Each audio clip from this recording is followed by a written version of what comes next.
Welcome back. Thank y'all for tuning in. It's your boy NFO Merc the Code Breaker. While I was on YouTube, I had seen Godfrey and Lord Jamar had fallen out on his Godfrey's podcast. Lord Jamar believes that the Earth is flat, and so he decided he was going to have a debate with this guy, Professor Dave. Professor, this is kind of the same thing that happened to Billy Carson when Billy Carson was on somebody's podcast and he was talking about the Bible and so forth, and he took an L of biblical proportions. All right, so Lord Jamal had a similar thing. He was half cock and Judy. He was on Godfrey's show. He said he would debate Neil deGrasse Tyson over the Earth being flat, and so he couldn't get Neil deGrasse, so he got this guy Professor Dave, who's a white science major, I guess. I don't know if he's a professor of sorts. I don't know if he just is his name, but he's an advocate for the globe being round. Professor Lord Jamal is an advocate for the flat Earth side, right? Which is the side that I'm standing on, right? So before we get into this video and react to some of the things, if we're able to watch majority of whatever we can watch, I'd like to start off this particular topic by saying we will never know for sure, right? There's only a small group of people who get to become astronauts. There's another component that we have to put in.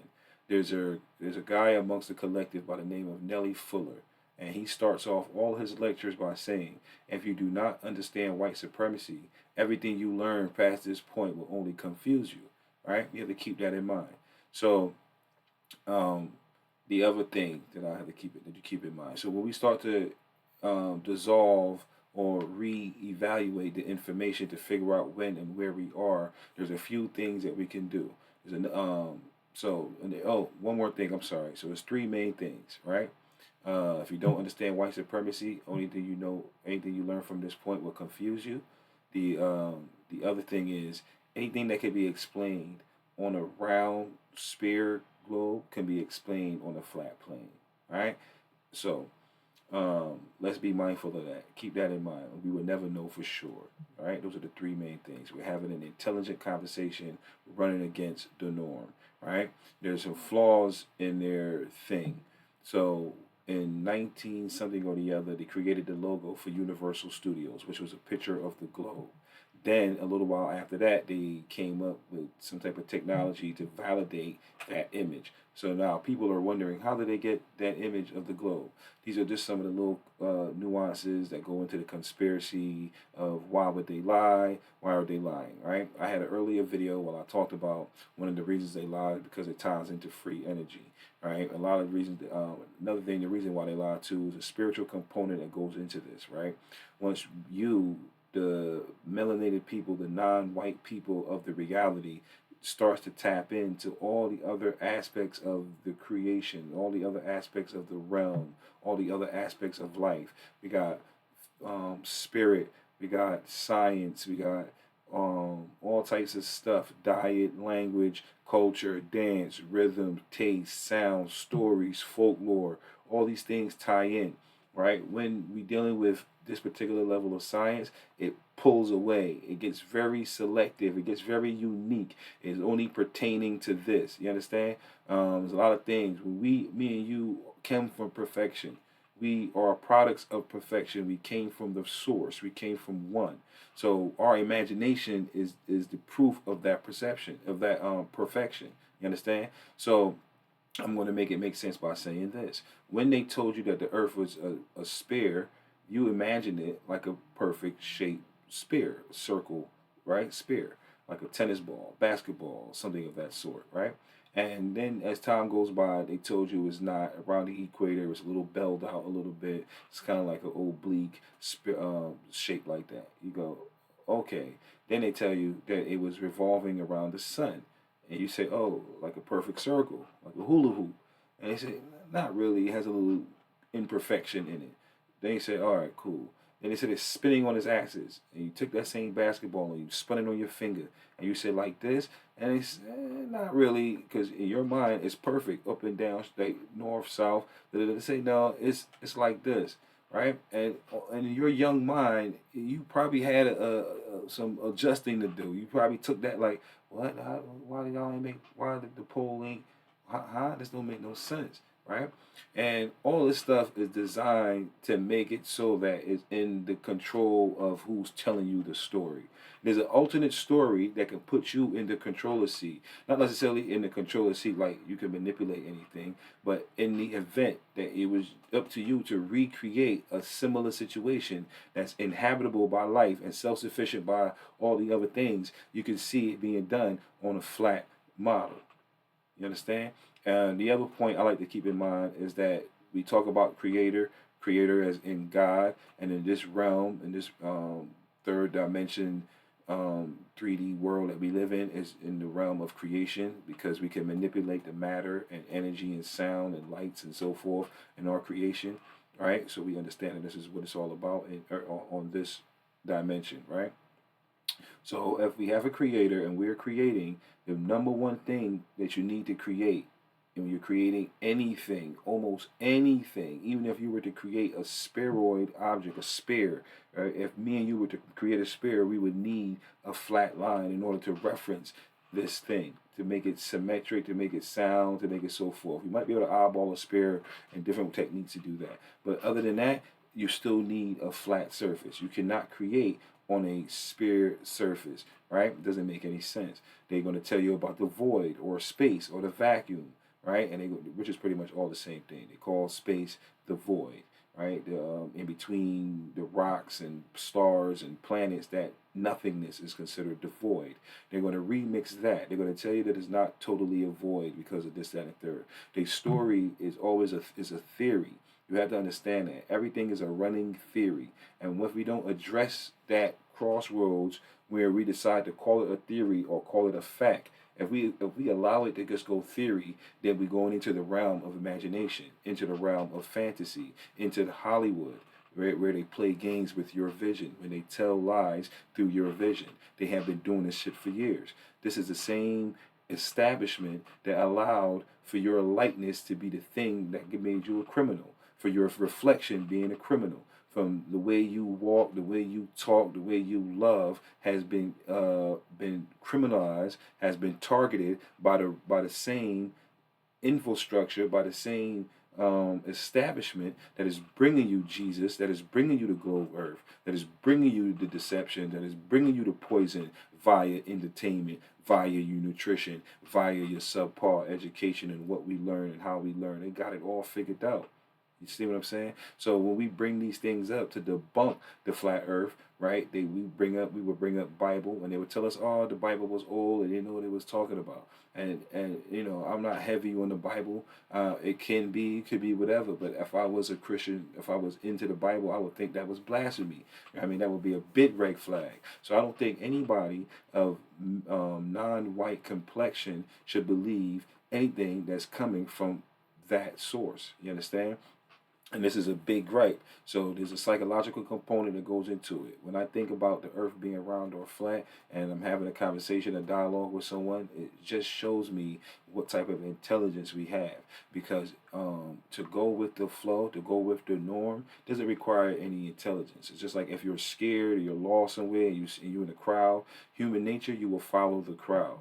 You will go deeper down into your unknownness just from the safety of the crowd. And that's what's happening. A lot of us has been introduced into this knowledge by a loved one or a teacher or TV or whatever it was, and you choose to buy that as the absolute authority. Now, if you are non-white and you're trying to find your way home, a simple YouTube search where you type in African cosmology, start with the Dogons, start with type in the Dogons. I'm going to talk about the Dogons in another video. Right now, we're going to react to the Godfrey thing. One of the reasons I see that we have with the flat Earth concept is that we have nothing to compare. When we dismantle the globe theory, you're leaving you stranded. You have nothing to stand on. So when we replace certain things out of the globe theory, we're going to have to put it something back to replace it as another fact or another phenomenon that we're going to expound upon to explain the phenomenons that we are witnessing, right? Mind you, there's no real way to tell. All we have is our power of observation. The devil will corrupt what you are seeing and make you see something that's not there. So we all could agree that when we get on a bridge or we get on an airplane or we get on some type of high up point of view with our own naked eyes, that the terrain looks relatively flat, right? With respect to hills, mountains, and so forth. But as a whole, it looks flat. You don't see this 8 inch per square mile curve that is there. So if your eyes can see X amount of miles, you should be able to see X amount of curvature, especially at the extreme where that 8 inches turns into feet. You understand? So these are just some points I want to keep in mind. So before we react to this video, thank y'all for tuning in, man. I really appreciate it. Hit the like, hit the comment. Let me know in the comments, by the way, too, if you believe that the earth is round or flat. Just let me know. Just a simple, I believe the earth is round or flat. But another thing, too, as you're not wrong or I'm not wrong. We're just developing our information. Your curiosity should lead you here, and then from here we should learn, and we can add more in. And, there's no way that this video is going to be the absolute authority on all the theories. I'm not going to cover that much ground. I really tell you the truth. I really can't stand too many men of the European persuasion. All right, I really can't take on the way they communicate. It does something to my warrior spirit, right? So we're only going to do this in small doses. So bear with me, y'all. Like I said, like the video, comment, and let's get into it. Your boy, NFO Merc. Yeah, though. I always love science, but I'm not the guy that you are. I'm not that into. I'm into science, but not like Neil deGrasse, who I've done his podcast and his TV show. But I'm not you guys, and I respect you guys' acumen and the whole night. I thought it was going to be like a real discussion, just people going back and forth, and it didn't happen that way. And no, hey, that's not how it works with flat earthers. What's up? I would like you to explain, why is the Earth round, sir? Tell us. Now, this is a relatively easy question. He's a scientific man. He generalizes the flat earthers as a rowdy bunch because of his fallout with Lord Jamal, right? See, everything becomes political.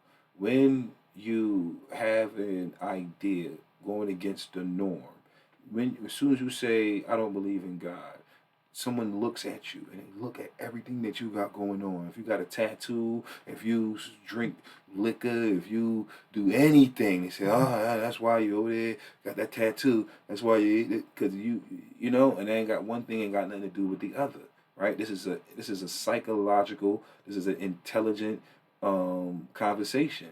There's no way that you can prove that you're right, and like there's no way I can prove that I'm right. And that's the honest thing we can have amongst us. Now, do we have deal breakers? We have things that all it takes is 51% of belief for you to commit to that side of the belief. So there's other things that people go and look and seek and hear and understand the process from a different ideology, period, right? This is what it's all about. So the creators of your matrix, right? Let's get into it real quick. The creators of your matrix create a metrics, measurements, and a language to describe the matrix, to describe the nothingness and the all that exists in the nothingness. You understand? So there's different matrix outside of an English-speaking matrix. There are other languages, and those other languages approach that nothingness with a different question to now have a different understanding of it.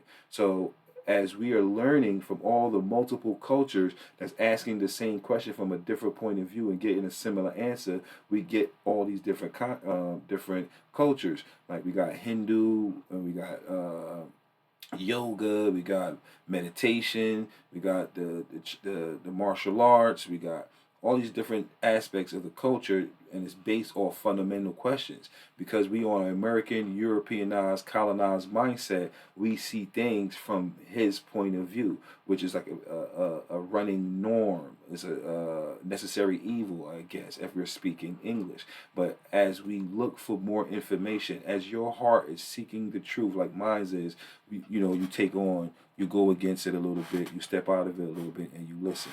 So listen to this question real quick, because this is the question that promoted me to do the video.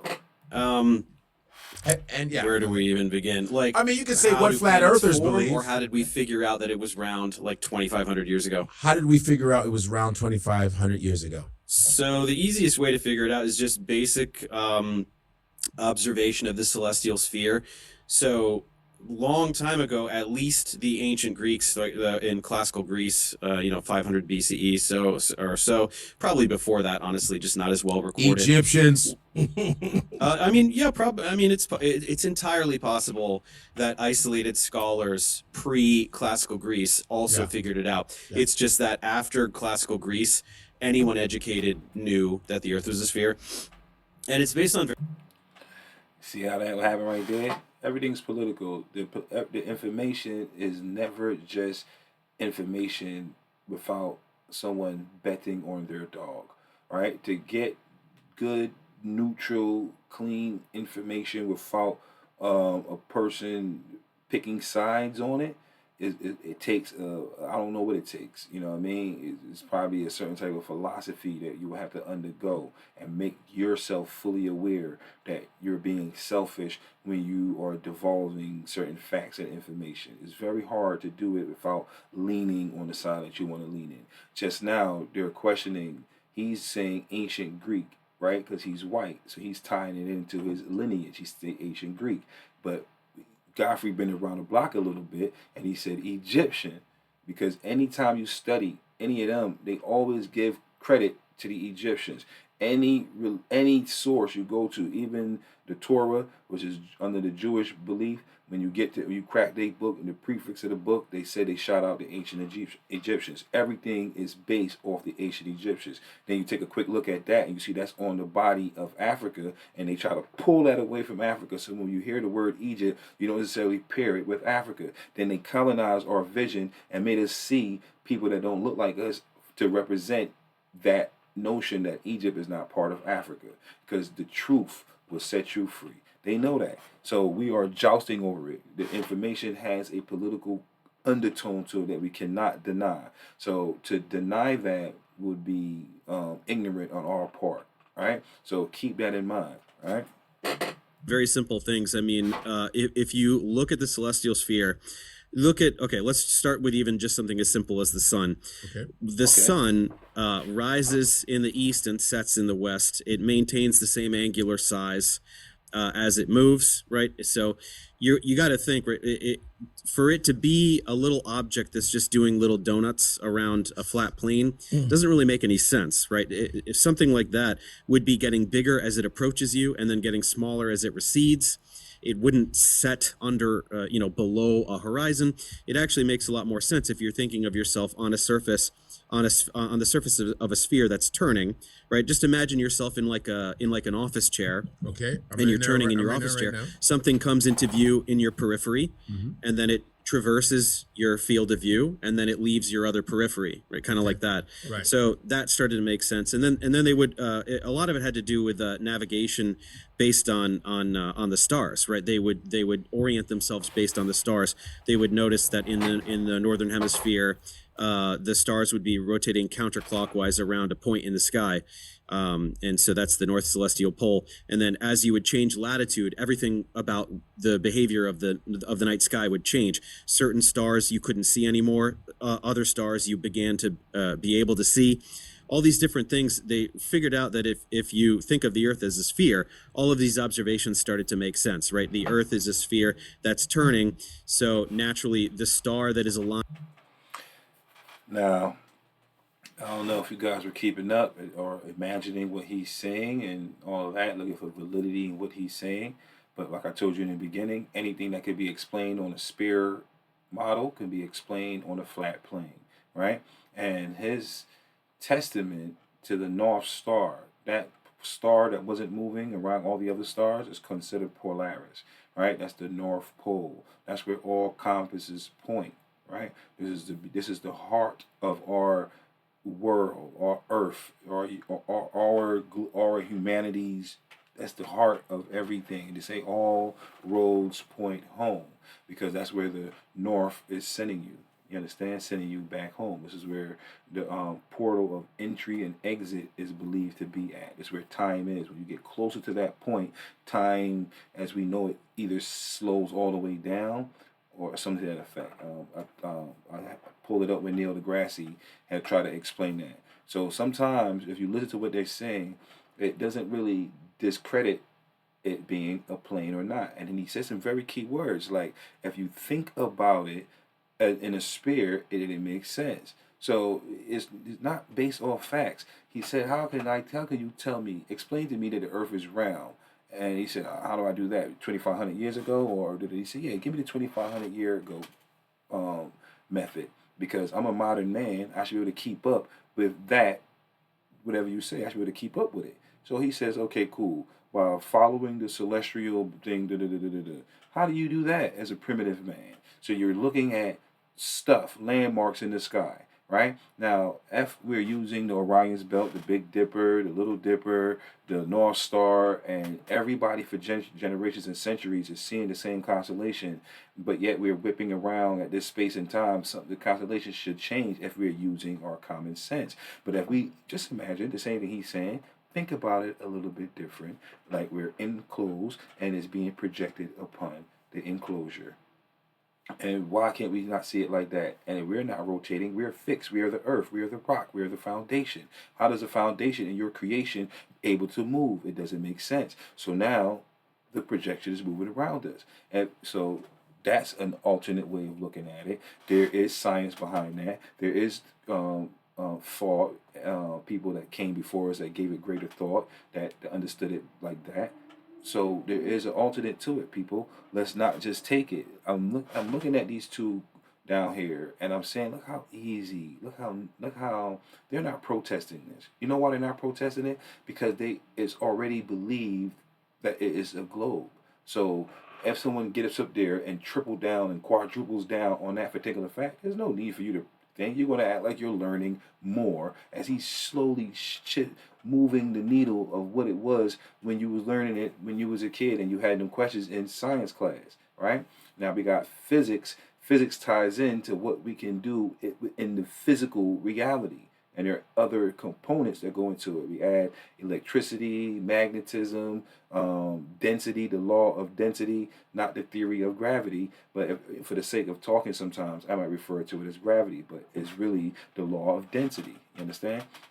So there are all these different components that go into to the physical. But when it doesn't apply to physical reality, we call it quantum, right? Because it's changing behaviors. The behaviors do not behave the same. They're not reacting to the gravitation, pull. And that's one of the main components that made it the quantum realm so tricky for them, because it was breaking some of the most fundamental rules that this reality, the physical reality, is constructed with, right? So now when we go into space, it's another reality. It's not going to follow a physical reality. So both the flat earthers and the round earthers might have to understand that if there is an ability for us to step out all the way out and get to be able to look at what we call home and see how it's constructed, it will probably blow our minds. It probably won't be nothing that we imagine. And there is an energy component that goes into this. There is a spirit component that goes into this. They do not like to hear these words, spirit, in their thing. They do not like to hear intelligent creation. This is a sneaky backdoor way for people to believe in random events, to believe in free will and not destiny. This is change. This is everything is based off of this. This is one of the biggest running lies that people who haven't really fully awoken still think that's nothing. That's nothing. Nothing in your matrix is superficial. There's nothing in your reality that's superficial. It is not superficial because he is telling you it's round. That means please take some time out and ponder. Think like a general. Think like your life depends on it. Think like your safety depends on it. Think like your spiritual mortality depends on it. And ask, why would the deceiver not deceive me at this particular point? Why would he tell me the truth right here? Why would he tell me the truth right now when he hasn't been doing it any other time throughout the course of humanity? Since his blue-eyed, pale-skinned, straight-haired, dog-smelling, sister-humping, man-loving self has been introduced to the earth. He has been a cancer to the world, to any place that he is at. This is what he offers to the reality. He offers this to your mind, to your village, to your anything that he's introduced in. There's only a few fake arenas that he created that when you go into that arena, you're already playing by his rules. And when you play by his rules, you get the rewards. So this is what it is, man. Welcome. Aligned with the North Celestial Pole, right? If you take a line, if you find the line that is the axis that the Earth is rotating around, and you draw a line to the sky, right? It's kind of like, again, if you're sitting in your office chair, if there's a bunch of fake plastic stars. I'm sorry, I misspoke. He's about to say about the North Pole, and he's saying plastic stars. He's not giving it names. He's already thinking these two guys are buffoons. And I'm not gonna lie, the way Godfrey partner is sitting there right now, he look like his sciatica is acting up. Them hemorrhoids is flaring. You hear me? But that's just neither here or there. But yeah, so he said the same Polaris or the North Star or giving you a little other more facts, more compounding facts. He's just going to say these things and keep it moving, keep it moving. But when you get an alternate, one fact is going to lead to another fact, it's going to lead to another fact, it's going to lead to everything. Everything starts to unlock. And this is the metaphysics of it all. This is the beauty of it all. And you're going to have to get that from a person of color. They get the information from a person of color. The Dogons was telling them about the Sirius star that they never saw till they got their technology. And then when they got their technology, they say, whoa, wait a minute. The Dogons was saying that before this, and they say that we came from a two sun solar system and this and this and this and that and all that. So now the stuff that they saying is just not a bunch of monkeys in the village talking, worshiping rocks. That's what they got us thinking. No. Let's make our way back home. They have hid the way. But no one is trying to trick you. They leaving clues. Let's follow these clues. Let's go down the rabbit hole. Let's go. On the ceiling or something like that, like glow in the dark stars. If you look at the one right above you, the North one Star. immediately above you, and you spin your chair around, the one right above you is going to look like it's moving, but all the other ones are doing circles. Wow. And so if you do a time lapse, so it's all these kind of really basic observations. It's sort of the access point. Like would that be like frame of reference type of thing? You guys are really quiet. Is there any way I can get you guys a little louder? Can you hear? Hey, hello. I can definitely hear you. Just if I could get you guys a little louder. Oh sure. Is that better? There we go. Yes. Oh okay. Sorry about. Would that be like a frame of reference type of thing? So a reference frame. I mean, you can refer to the Earth as a reference frame. Okay. Absolutely. Okay. Yeah. Why would you refer to the Earth as a reference frame if the Earth is moving, right? The reference frame will be that stagnant star. The reference frame will be the things outside of us, right? We are all here on Earth trying to figure out Wagwan, right? Now, when we look up at that North Star, the North Star not moving, that's the reference. That's how we were able to travel, right? And this is how, so when we talk about using the stars as part of creation, let's talk about the pyramids. The pyramids were built under stars. How can that be if the celestial is moving? I mean, how can that be if the base Earth is moving at these different speeds that they come up with, right? Then they also built the Nile. The Nile River is man-made, and it's mirroring the Milky Way galaxy above that river. So in order for man to do that, and it's still true to this day, how are the celestials moving? How is it moving? So these things, it has to be, we have to consider these things. This is what I believe. So those are some facts. We could look into it. Don't take my word for it. But you see, when he's talking, you hear the, okay, there's no way it could be flat now. He just said something about the stars and all that. Look, he's talking to fools. He did not say the North Star. He did not say Polaris. He didn't feel like that. This is how they talk to us. I was watching Drink Champs. Leo Coring was on there talking to Nori. He was talking about gematria, but he didn't call it gematria. And Nori said, it's like the alphabet. And he looked at Nori and he said, yeah, because you a fool. You were a baby. You were a juvenile. You were immature. You were a monkey. You were an uncivilized person. You understand? So why waste my time? Why class my pearls to swine? So it looks like a point of reference, and he goes, yeah, the Earth could be a point of reference. That doesn't make sense, people. Let me know if I'm tripping. Put it in the comments, please, y'all. Let me know if I'm bugging. Okay. Oh, okay. Now, okay. That's good. That's So I have a question. So it was one thing that when y'all were going back and forth, and you were talking about the vacuum. I understand that the vacuum is a is lack of matter, like Sure. but in osmosis, right? They say that things of greater concentration move to places of less concentration. So how come the air doesn't float out into the vacuum of space? Sure. So gravity exists. That's a very good question, right? He's saying that the Earth has clouds, atmosphere, air, oxygen, shit that we need. And if we go all the way up into space, like if we follow you guys from a rocket, go all the way into space, we're able to just leave, go to Mars, go to Pluto, go wherever. And how come that void, that vacuum, by the law, he said osmosis, which he said things of greater concentration will go where it's less concentration, right? So if the Earth has got this dense gas sitting here, it should be just inclined and just float off by this vacuum, because a vacuum kind of means that it's going to be pulling at something, right? Just like when we imagine in a spacesuit or aircraft, and they show you a hole, and you hear the air coming, getting sucked out the vessel. You understand? So how come it's not happening, right? So now he's going to use the theory. We should always say the theory of gravity.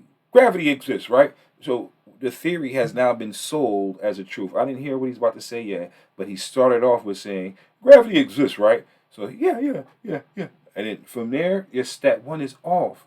You say the position is the art of gunnery. So if you are out of position, how are you going to master the shot? Let's keep learning.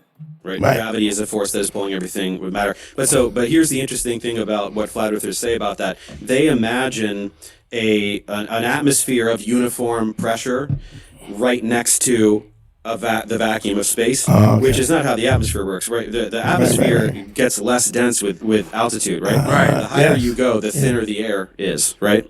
And so it gets thinner and thinner and thinner and thinner until this thing called the Kármán line, which is sort of the arbitrary designation where we say that's more or less the end of the atmosphere. The atmosphere is so thin that it's, for all intents and purposes, a vacuum.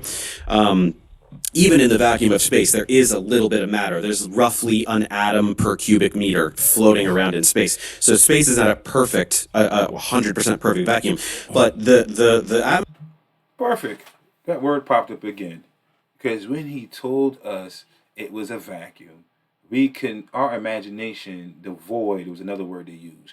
When they said it was a vacuum, when they said it was a void, our imagination did not imagine it with any particles, anything like that happening. Right? So it's not perfect. You know what I mean? It's never going to be perfect because it's a theory. It's an idea.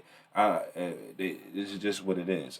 atmosphere dissipates, right? All right at sea level, it's the thickest. Then it gets thinner and thinner and thinner and thinner, and thinner until it's not there. So when flat earthers imagine there's like this arbitrary line where there's all the air and then no air, they're just not understanding how the atmosphere is built. So gravity holds anything massive, it pulls anything massive towards the center of the earth. Now, an individual molecule that's floating around in the atmosphere is extremely tiny. So it's very easy for that to accelerate and go travel against gravity. And in fact, hydrogen and helium are so light that they do escape Earth's gravity. They do go. Would that be the noble gases? Helium is the lightest noble gas. Yes. Okay. Hydrogen is not. So molecular hydrogen would be H2, but that weighs only 2 atomic mass units. And then a helium atom weighs 4 atomic mass units. So these are the lightest chemical substances. Right? So they're so light that they do float off into space. But oxygen, O2 is 32, and then N2 is 28, and water is 18. So those are heavier, so they stay down here. But if they're accelerated, right there, it's a gradient. So there are molecules heavier. If you're going to do it with gravity, dealing with heavy. That's another code for denser. It's a denser. So the law of density kicked in. You understand? He's saying the gravity, it justifies relative to you. We are always standing upwards. Our head is always upward. We're not facing down. We're not walking to the side. We're always on top, right? So relative, let's have for our sake of imagination, if you're underneath, you're on the other side where you're underneath me in respect to the globe, right? Gravity is supposed to justify. We're supposed to, me and you, supposed to have a conversation from our different points on the globe, right? And justify the beach, justify the water, justify all that. We're saying that this gravitational force is so strong, it's holding water to the bottom of the earth, right? It's so strong, it's doing that, but yet so selective that um, a kid could run and jump, someone could throw a ball, all the stuff, everything that's happening around is all thing. But even though this thing is holding these gallons of water stuck to the bottom of the earth, this and third, so that is the imagination. That is the thing, and somehow when you bring that question to them, they just hit you with gravities, pulling stuff to the center of the earth, and that's it. It's too big for you to understand. The curve is happening so slow for our. It just keeps not making sense. But yet they want to get on a spacecraft, go all the way out, turn around, and show us Earth and say, "This is it right here." How come it's not so big to understand then? If we could look at it now, it doesn't make any sense. Fuels that go way up high and then come down, and Okay. it depends on heat and different Pressure. Right. parameters. Sure. Mm. Oh, see, that's So Notice no protesting. Notice no nothing. They ask the question, he gives the answer. They love the answer, and oh, okay, that's a good answer. That makes sense. That makes sense. Yeah, the North Star. Oh, they're just spinning around. Da, da, da, da. So these dudes don't care. They're comedians. Comedians don't always help us out as a collective. There's always at least two types of entertainment. There's entertainment that's working for the establishment and entertainment that's working for the people. You understand? And so a lot of the rappers are working for the establishment, and it's a very small. You have to go look and seek after certain entertainers that's not necessarily working for the establishment, because the establishment won't necessarily bring them to you, unless like Kendrick Lamar and so forth like that. There's a different reason for why he's there. You know what I mean? But he's part of the establishment too as well, right? It's a bittersweet, but it is what it is. So, but even that, so everything that's going on is going through that understanding.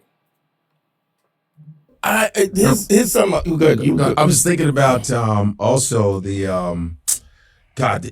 Can you explain that? Well, he was talking about the what was that word? The converging The lines. Crepuscular. Because I know he just said, "What about crepuscular rays?" I was like, "Okay." Yeah. So this is just. I mean, this is he got really mad.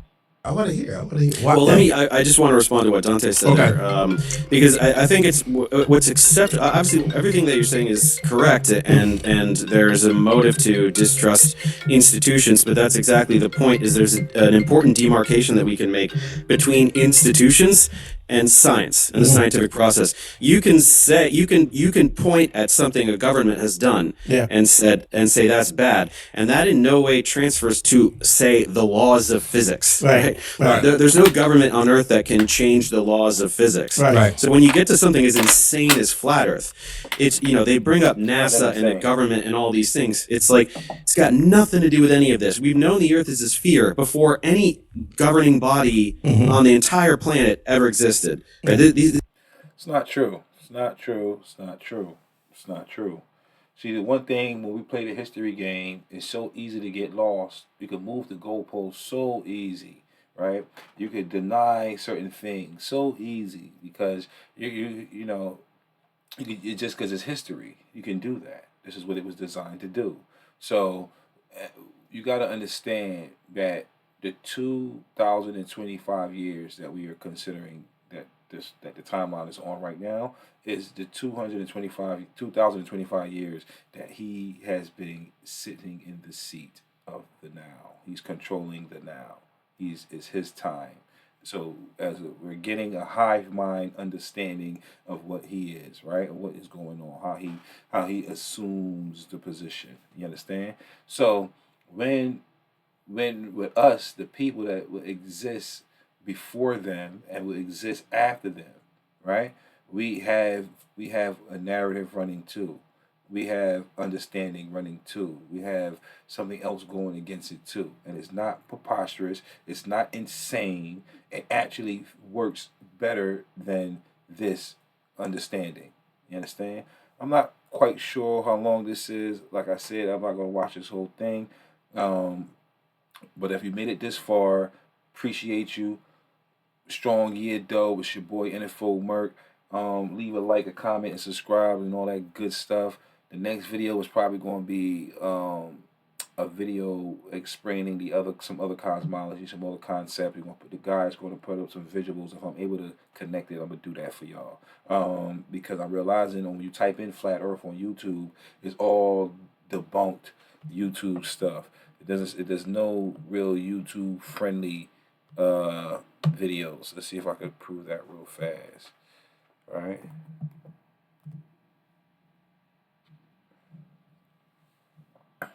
Proof that the what Earth is flat Earth. Okay, there is one. Flat Earth actually tries a half decent experiment. Flat Earth experiment explain time zones. That's a short. Debunk flat Earth in 45 seconds. Look, Professor Dave humiliates. You see what I'm saying? It's very short, it's very limited. It turns right into a globe friendly uh uh conversations, right? Even on Google, I Googled it first, and Google had I Googled the guy that I'm going to bring up, that I'm going to talk about on my next video, and when I clicked on the video, it turned into something else. I'm like, that's crazy. So you gotta find. We got a little bit more. We gotta do a little bit more searching. Facebook, believe it or not, and TikTok is another good space. Probably Instagram. I never tried it on Instagram, but Facebook, TikTok, and so forth. Those are good spaces to get alternate information for the topic, right? Like so like I said, man, thank y'all for tuning in. Have a good one. It's your boy NFO Mark the Code Breaker. Peace. Yeah though. One.